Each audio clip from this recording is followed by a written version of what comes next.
আসসালামু আলাইকুম বন্ধুরা, আজ আমি আপনাদের সবাইকে দেখাবো একটা গ্রামের দৃশ্য। খুব সুন্দর প্রাকৃতিক দৃশ্য। সবাই দেখতে থাকুন এবং আমার চ্যানেলটা সাবস্ক্রাইব করে রাখুন, যাতে আমার দেওয়া ভিডিও সহজে পেতে পারেন। আপনারা দেখছেন গরু ঘাস খাচ্ছে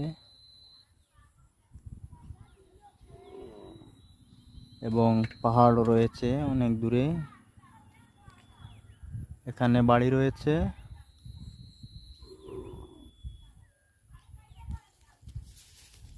এবং এখানে একটি বাগান রয়েছে খুব সুন্দর।